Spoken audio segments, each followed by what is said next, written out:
O que eu sinto é que, por exemplo, no tempo do professor Roberto Carneiro, dizia-se que o máximo de alunos por turma naquela reforma deveria ser 25, e era o máximo. E eu, mesmo nessa reforma, nunca tive turmas com 25 alunos, era sempre mais, 25, 26, 27. E isto porque as escolas depois diziam que era assim, que tinha que ser, e pronto, e só tínhamos que aceitar. Depois, agora vem com base nos peritos e noutros investigadores, que realmente, li isto do professor Nuno Crato, que o determinante nos vários estudos internacionais, mais do que a dimensão das turmas, o determinante na aprendizagem é a qualidade do ensino. Precisamente. Mas por isso mesmo eles também dizem mais do que a dimensão das turmas. Dizem mais, está bem, mas a dimensão das turmas é um aspecto importante. Porque toda a gente sabe, se eu tiver 12 filhos, eu não ligo de certeza o mesmo do que se eu tiver 2 ou 3 filhos. Se eu viver numa cidade com tantos habitantes, e ela torna-se ingovernável ou não, consoante o número de habitantes. E uma turma também se torna ingovernável e, sobretudo, num tempo em que a permissividade bateu já no fundo e em que agora se querem alterar as coisas, mas é muito difícil, porque eu já vi alunos, e sou por colegas, alunos que se levantam e vão urinar no fundo da sala, que atiram, se lembram de pegar numa cadeira e atirar para baixo, que se começam a gritar ao dois, junta-se a turma toda em uníssono. E realmente nós às vezes temos na nossa sala de aula, eu não tenho essa experiência porque me encontro de baixa, mas sei por colegas dessa experiência, em que depois os colegas é que são culpados porque não têm a pedagogia para equilibrar os alunos. Como se isto fosse possível, e por isso fazer portanto, com a sua que... opinião, 30 alunos já tornará ingovernável. É muitíssimo, claro que é, eu não posso, é impossível a um professor. Quer dizer, há de haver sempre alunos que fiquem esquecidos. A mim o que me custa no Ministério da Educação é pensar que os professores são parvos, e as pessoas são parvas, as pessoas pensam, e os professores têm sido extremamente aviltados na sua qualidade de professores, na sua qualidade de seres humanos.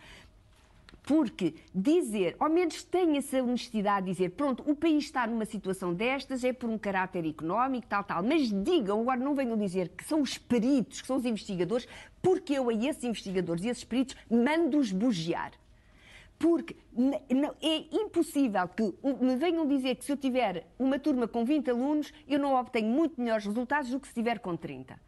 Na Finlândia, a média nas turmas é precisamente dos tais 20 alunos. 20, e eles até dizem, não existem limites oficiais, aí está, porque aí já o bom senso está interiorizado. E por isso a média são os 20. Pode subir para 21, mas também pode haver turmas com 12, como já me disseram. E é evidente que se questionarmos, esses colegas têm turmas de 12 alunos. Aliás, eu uma vez tive a língua francesa, precisamente no 12º ano havia poucos alunos a francês e eu tive 12.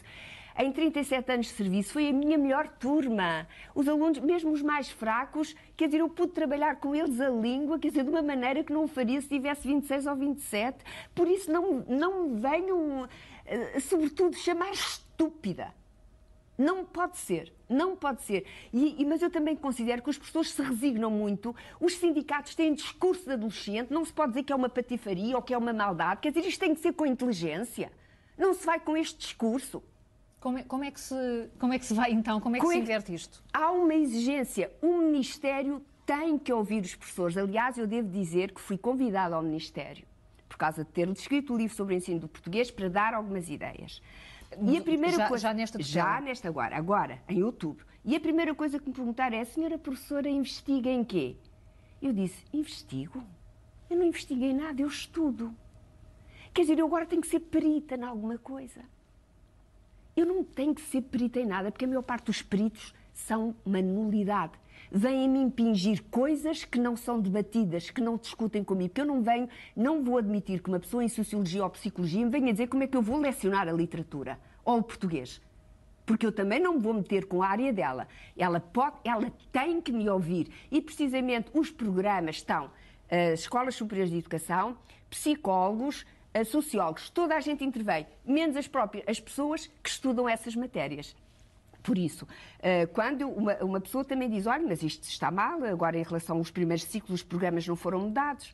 Quer dizer, como é que as crianças que vêm ávidas de saber, que respondem à exigência se o professor for um professor à altura, só que os professores agora, não há dúvida, são vítimas. Eu tive experiência em alunos que estavam a fazer o mestrado e que iam ser professores do primeiro e do segundo anos do ciclo, que não sabiam diferenciar um substantivo de um adjetivo, que não sabiam fazer problemas de matemática elementares, que dizer Dom Afonso Henriques ou Dom Sebastião ou Dom Manuel era as mesmas datas, era um caos na sua cabeça. Eu pergunto, em relação à geografia, um país num continente ou uma ilha, um morcego ser uma ave em vez de ser um mamífero. Por isso, quando eu encontro professores que vão lecionar e que estão a fazer um mestrado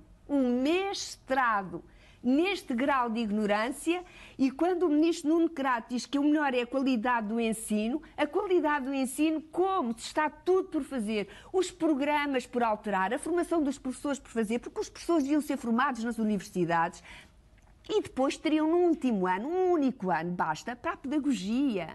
Porque a pedagogia é complementar, mas o que eu tenho que saber se sou professora de francês é a língua francesa, é a literatura francesa. Se eu sou professora de português, eu tenho que dominar a minha língua, tenho que saber a gramática, tenho que gostar de ler, tenho que conhecer a literatura. E isto não acontece, e eu garanto, as pessoas acreditem-se nisto. Isto não acontece e é uma farsa o que se está a passar e é indecente também aquilo que se faz aos professores. É indecente, porque eles realmente são extremamente maltratados, estão extremamente desrespeitados e às vezes pelo próprio sindicato. Eu sou sindicalizada, mas o sindicato, ao para com este discurso de adolescente, vamos para a luta, vamos não sei o quê, é preciso haver inteligência. É preciso haver inteligência. Vou chamar ao debate, Ana, do ensino privado, professora Maria do Carmo Vieira, com o estado da escola pública,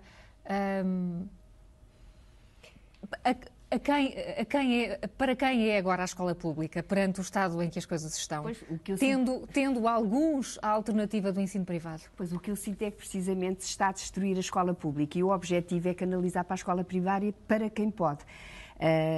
E isso é que é muito lamentável, porque no fundo cada vez se está a fazer mais um fosso entre aqueles que vão ser os de excelência e os que não vão. E eu queria pôr aqui o exemplo, é que eu, por acaso, tenho um aluno que hoje em dia está, infelizmente porque poderia ter sido muitíssimo melhor, na construção civil, que por acaso era um aluno de ascendência cabo-verdiana, que era um ótimo aluno, extremamente inteligente, e porque teve o azar de ficar sem o pai, teve que ir trabalhar para a construção civil e nós tentámos arranjar uma bolsa através da Gulbenkian, mas pronto, ele depois desistiu de tudo.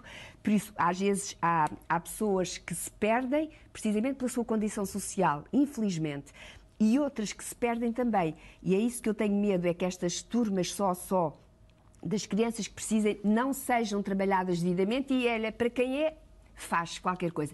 É isso, por isso mesmo, gastaram tanto dinheiro a ir à Finlândia, tragam de lá o exemplo e implementem. Mas não é dizer que basta do bom senso e divide-se este e aquele, porque eu também já vi escolas a mandar crianças de ascendência africana para as escolas que eles consideravam piores, porque achavam que as crianças de ascendência africana era uma atitude racista. Eu vi isto com os meus olhos e sei disto por ouvidos e por diretora de turma. Eu sei disto. Por isso, conforme se fazia isto há uns anos, continuar-se-á a fazer em relação aos melhores ou aos piores. É só isso que é perigoso. Professora Maria do Carmo Vieira, e ficou ainda tanta questão por abordar. Muito obrigada por ter vindo à Opinião Pública.